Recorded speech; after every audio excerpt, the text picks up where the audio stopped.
Dear student, मैं विकास आप सभी का स्वागत करते हैं आपका अपना YouTube channel BSCB online class में। तो आज आप लोग के लिए सामाजिक अध्ययन यानी सीटेट प्रैक्टिस सेट 1 लेकर आया है, जिसमें आप लोग को पेपर 2 यानी भाग 2 आज आप लोग देखने वाले हैं। सामाजिक अध्ययन का महत्वपूर्ण प्रश्न।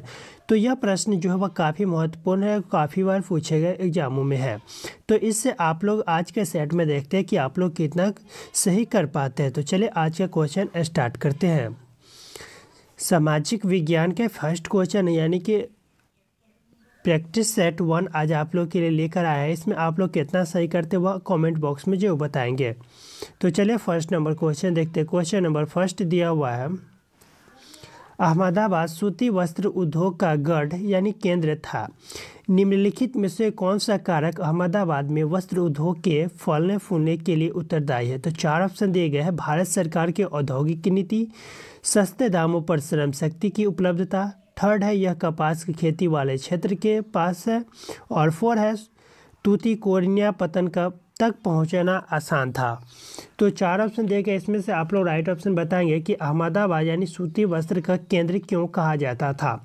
तो इसका जो राइट आंसर हो जाएगा, यहाँ जो है वह कपास की खेती वाले क्षेत्र के पास है, यानी कि यहाँ के नज़दीक में जो वह कपास की खेती होती थी, जिससे कि वह आसानी से इस कपास से सूती वस्त्र का उपयोग करते थे।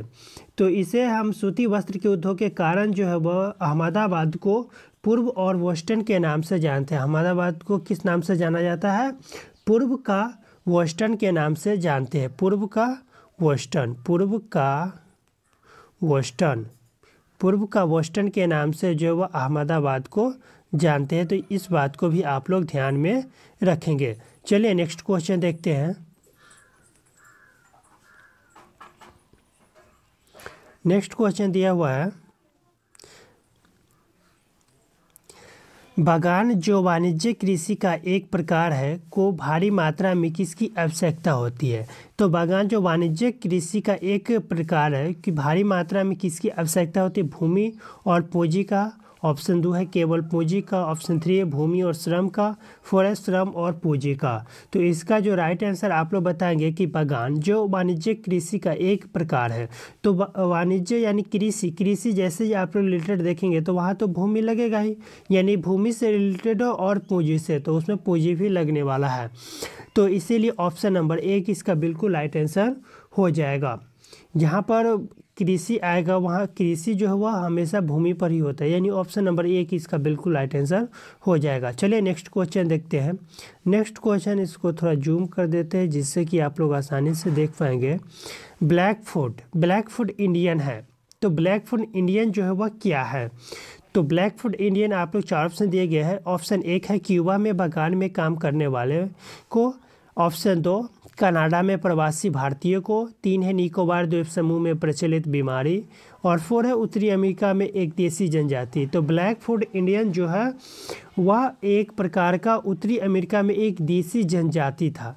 देसी जनजाति जो है वह उसे हम ब्लैक फूड इंडियन के नाम से जानते हैं। तो चलिए नेक्स्ट ऑप्शन देखते हैं। नेक्स्ट क्वेश्चन है, नेक्स्ट क्वेश्चन दिया हुआ है, भारतीय उपमहाद्वीप में एक मृत जीव जंतुओं को खाने के बाद गिद्ध किडनी गुर्दों के काम न करने के कारण मरने लगे, जिनका उपचार डैश के साथ किया गया। तो एक उपमहाद्वीप है जहाँ पर मृत जीव जंतुओं को खाने के बाद गिद्ध की किडनी यानी काम न करने लगा, तो उसके मरने के कारण जो उसके उपचार के लिए किसका उपयोग किया जाता है? तो 4 ऑप्शन देंगे, इसका आप लोग जो है वह राइट आंसर बताएंगे क्या हो जाएगा। क्वेश्चन नंबर 34, इसका जो राइट आंसर हो जाएगा ऑप्शन नंबर 3 डिक्लोफेनिक। डिक्लोफेनिक जो है वह इसका राइट आंसर हो जाएगा। चलिए नेक्स्ट क्वेश्चन देखते हैं। क्वेश्चन नंबर 35, क्वेश्चन नंबर 35 है,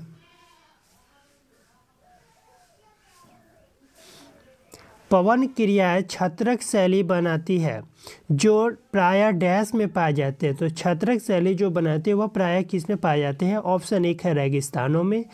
सेकंड है उष्णकटिबंधीय तटीय क्षेत्रों में। थर्ड है पहाड़ों में, या 4 है पठारों में। तो क्वेश्चन नंबर 35 का जो राइट आंसर हो जाएगा, यह मरुस्थलीय यानी रेगिस्तानों में पाए जाने वाला पवनीय क्रिया है छत्रक शैली। जिसे छतरी नुमा आकृति के धारण कर लेती है और यह जो है वह छात्रक अथवा छात्रकुशील के संज्ञा दी जाती है, इसीलिए इसे छात्रक शैली कहा जाता है। चलिए नेक्स्ट क्वेश्चन देखते हैं।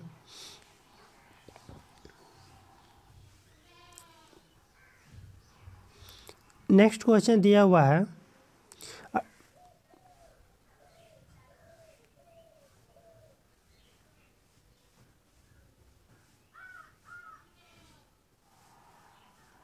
नेक्स्ट क्वेश्चन है क्वेश्चन नंबर 36। 1857 के विद्रोह का परिणाम के रूप, थोड़ा जूम कर देते हैं जिससे कि आप लोग आसानी से देख पाएंगे।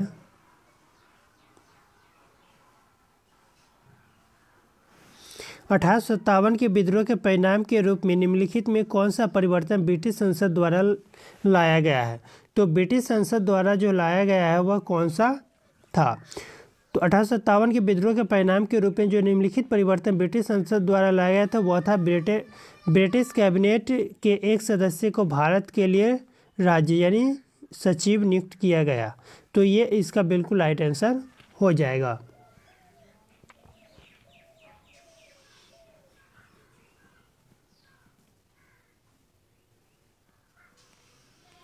नेक्स्ट क्वेश्चन देखते हैं क्वेश्चन नंबर 37। 1720 में ब्रिटिश सरकार ने डैश के लिए कैलिको अधिनियम पारित किया था। तो 1720 में पूछा जा रहा है कि ब्रिटिश सरकार ने डैश के लिए कैलिको अधिनियम जो है वह पारित किया था।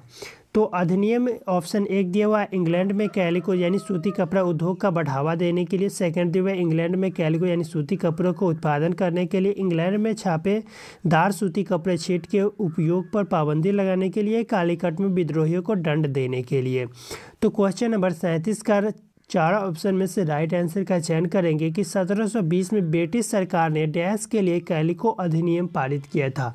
तब कैलिको अधिनियम जो वह 1720 ईस्वी में जो पारित किया गया था वह पारित किया गया था इंग्लैंड में छापेदार सूती कपड़ों छींट के उपयोग पर पाबंदी लगाने के लिए। तो इसका जो राइट आंसर हो जाएगा ऑप्शन नंबर 3 जो है वह बिल्कुल राइट आंसर हो जाएगा। नीचे दिए गए आरेख में किस प्रकार की वर्षा दर्शाया गया है? तो इस आरेख से आप लोग को बताना है कि किस प्रकार के इमेज को आप लोग सही ध्यानपूर्वक देख लें और उसके बाद राइट ऑप्शन का चयन करेंगे। ऑप्शन 1 दिया हुआ है संवहनीय वर्षा, सम्मुखीय वर्षा या चक्रवर्ती वर्षा या पर्वतीय वर्षा। तो 4 ऑप्शन दिए गए। क्वेश्चन नंबर 38 है। तो क्वेश्चन नंबर 38 का जो है वह किस प्रकार की वर्षा है, इसका राइट आंसर आप लोग बताएंगे कि इस प्रकार के कहाँ पे वर्षा होती है। तो यहाँ आप लोग देख सकते हैं कि यह पहाड़ है, यानी कि यह पर्वत की तरह पहाड़ है जो हाइट के, और नीचे से ऊपर जाने पर जब वर्षा वायु का आगमन होता है नीचे से ऊपर जाने पे तो आरेखानुसार जो है वह पर्वतीय वर्षा होती है, यानी कि यहाँ पे जो है वह बादल जो है वो वर्षा होने लगती है निम्न उच्च ताप से निम्न ताप की ओर जाने पर। तो इसका जो राइट आंसर हो जाएगा ऑप्शन नंबर 4 पर्वतीय वर्षा। इससे भी आप लोग देख सकते हैं कि यह पर्वत की आकार दिया गया है, इसलिए पर्वतीय वर्षा हो जाएगा। चलिए नेक्स्ट क्वेश्चन दिया हुआ है, परमाणु ऊर्जा संयंत्रों में बिजली की प्रक्रिया उत्पादित की जाती है। तो उत्पादित की जाती है परमाणु नाभिकीय संगठन, परिणात्मक कंपन, नाभिकीय संलयन, नाभिकीय विखंडन। तो ये आप लोग देख सकते हैं, यह प्रीवियस ईयर पेपर में पूछा गया प्रश्न है, जो कि यह साइंस का प्रश्न जो है वह एसएसटी में पूछा गया। परमाणु ऊर्जा संयंत्र की बिजली की प्रक्रिया उत्पादन की जाती है। तो देख सकते हैं किस प्रकार के प्रश्न जो है वह कभी कभी जो पूछा जाता है। तो इसका जो राइट आंसर हो जाएगा नाभिकीय विखंडन। नाभिकीय विखंडन जो है वह इसका बिल्कुल राइट आंसर हो जाएगा। क्वेश्चन नंबर 40 दिया हुआ है, नीचे दिए गए आरेख दिन विशेष का पृथ्वी की स्थिति को दर्शाता है। ए बी सी डी या ई पृथ्वी की स्थिति है। कौन सी स्थिति में दिन का प्रकाश सबसे ज़्यादा घंटों तक रहेगा? तो आप लोग को आरेख दिखा रहा है अभी, उससे आप लोग को पता करना है कि वह क्या इसका सही आंसर हो जाएगा।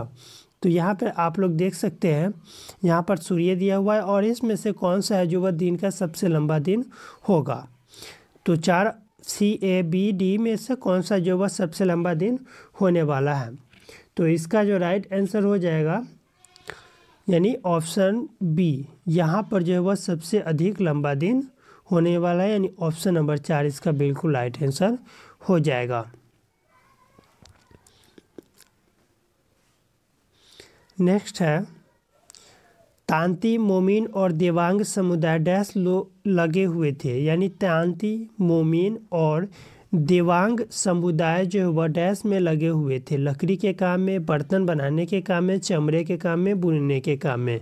तांती, मोमिन, तो जैसा कि आप लोग नाम से स्पष्ट कर पा रहे होंगे कि तांती, मोमिन और देवांग समुदाय जो वह लगे हुए थे बुनने के काम में, यानी कि बुनाई के काम में है जो वह तांती, मोमिन। बिहार के पश्चिमी उत्तरी प्रदेश में जो वह पश्चिम बंगाल में के क्षेत्र में जो मोमिन एक प्रमुख मुस्लिम प्रजाति थी जो झारखंड एवं उत्तर प्रदेश के अन्य राज्यों में पाई जाती थी।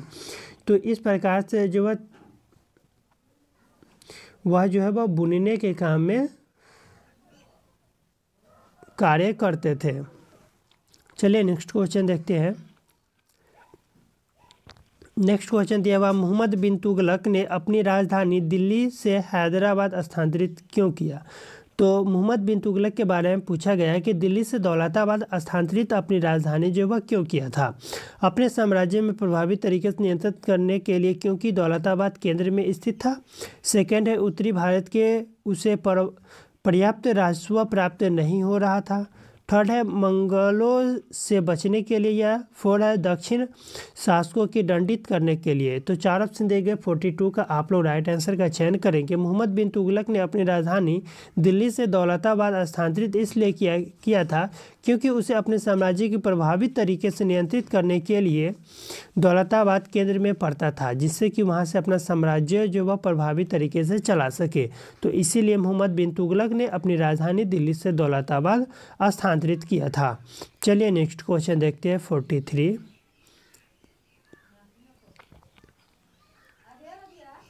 थोड़ा जूम कर क्वेश्चन आप लोग देख सकते हैं। भारतीय इतिहास को प्राचीन यानी मध्य और आधुनिक कालों में विभाजित करने की समस्या भी है। निम्नलिखित में वह समस्या थी, यानी कि भारत को 3 क्षेत्रों में जो बांटा है, मध्य, प्राचीन, मध्य एवं आधुनिक भारत, आधुनिक इतिहास में। तो इस प्रकार के बांटते यानी विभाजित करते समय कौन कौन सी समस्या जो वह उत्पन्न हुई थी? तो इसका फर्स्ट ऑप्शन दिया हुआ है, विभाजन भारतीय राज्यों के क्रमिक प्रगति को दर्शाना। तो ये इसका राइट आंसर नहीं हो सकता है। नेक्स्ट दिया हुआ है 3 काल भारतीय इतिहास को वर्णित करने के लिए अपर्याप्त है, ये भी नहीं होगा। थर्ड दिया हुआ, यह संकल्पना पश्चिम से ली गई है, जहां आधुनिक काल विज्ञान, तर्कना, लोकतंत्र, स्वतंत्र और समानता से संबंधित है। तो ये हो सकता है। ऑप्शन 4 भी पढ़ लेते हैं। भारतीय इतिहास में प्राचीन काल और मध्यकाल तथा आधुनिक काल में अंतर की स्पष्ट रेखा प्रतीत होती है। तो इसका जो राइट आंसर हो जाएगा ऑप्शन नंबर 3 इसका बिल्कुल राइट, क्योंकि यह क्वेश्चन ही सेम टू सेम उतार के रख दिया। चलिए नेक्स्ट क्वेश्चन देखते हैं, question number 44। East India Company 1651 में बंगाल के हुगली नदी के किनारे फैक्ट्री स्थापित की। तो क्वेश्चन नंबर इसका राइट आंसर आप लोग बताएंगे, स्थानीय किसानों को नील खरीदार इंग्लैंड भेजने के लिए। तो ये इसका राइट आंसर नहीं हुआ, क्योंकि यहाँ पर फैक्ट्री लगा रहा है बंगाल के हुगली नदी किनारे। तो देखते हैं कि इसका जो और ऑप्शन क्या है।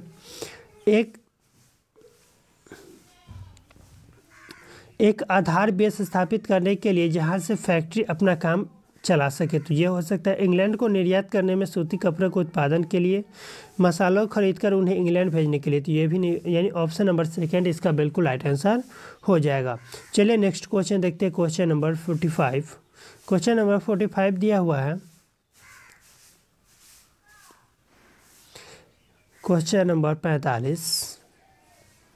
ईस्ट इंडिया कंपनी ने मुख्य रूप से डैश के लिए बंगाल से दीवानी राजस्व का उपयोग किया।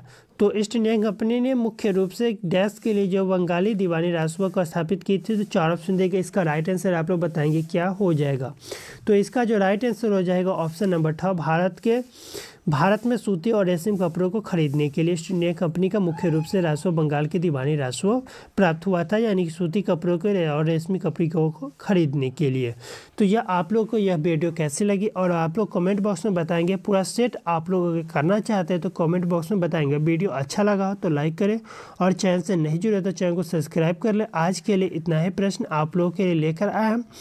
अगर आप लोग इस सभी प्रश्नों को सही आंसर कर पाए होंगे तो आप लोग कमेंट बॉक्स में जरूर बताएंगे कि इसमें से आप लोग कितना सही कर पाए होंगे। वीडियो अच्छा लगा हो तो लाइक करें, चैनल से नहीं जुड़े तो चैनल को सब्सक्राइब कर लें। फिर मिलेंगे नेक्स्ट वीडियो के साथ। बाय।